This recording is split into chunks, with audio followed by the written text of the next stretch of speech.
بسم اللہ الرحمن الرحیم۔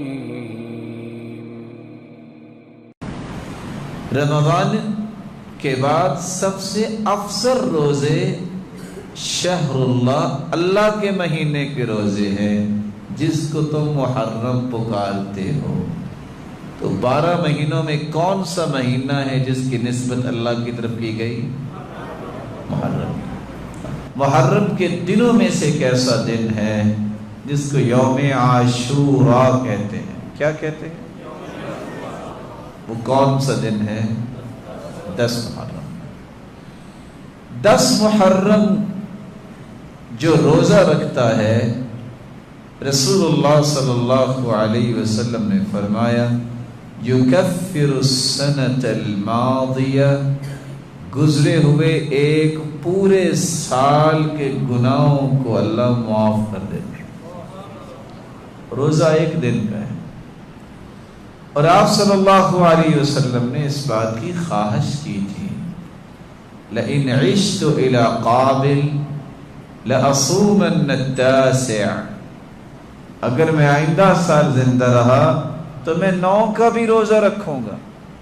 اور عبداللہ بن عباس کی روایت ہے صوم التاسع والعاشر، 9 اور 10 کا روزہ رکھو۔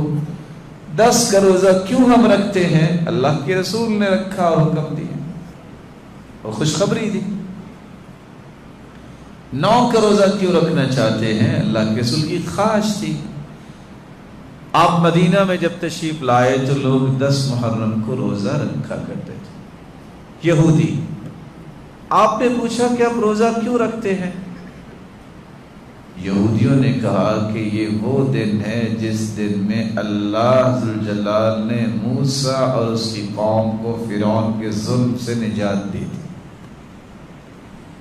تو آپ صلی اللہ علیہ وسلم نے فرمایا نحن احق بموسیٰ منکم، ہم زیادہ حق رکھتے ہیں، موسیٰ بھی نبی، میں بھی نبی، وہ ہمارے بھائی تھے، وہ اگر اللہ کا شکر ادا کرتے ہوئے روزہ رکھتے ہیں تو ہم بھی رکھتے ہیں۔ لیکن آپ نے یہودیوں کی مخالفت کرنے کے لیے آئندہ سال 9 تاریخ کا روزہ رکھنے کی بھی بات کی۔ اس لیے جن بھائیوں کو یہ غلطی لگی ہے انہیں اصلاح اپنی کرنی چاہیے، وہ 9 اور 10 کا روزہ رکھیں یا صرف 10 کا روزہ رکھیں۔ اور بعض نے تیسری روایت بھی بیان کی ہے صوموا یوما قبل او یوما بعد، ایک پہلے رکھ لیں ایک بعد میں رکھ لیں، جیسا کہ ابن القیم نے بھی اس بات کا تذکرہ کیا ہے، اگرچہ کچھ علماء اس روایت میں کلام کرتے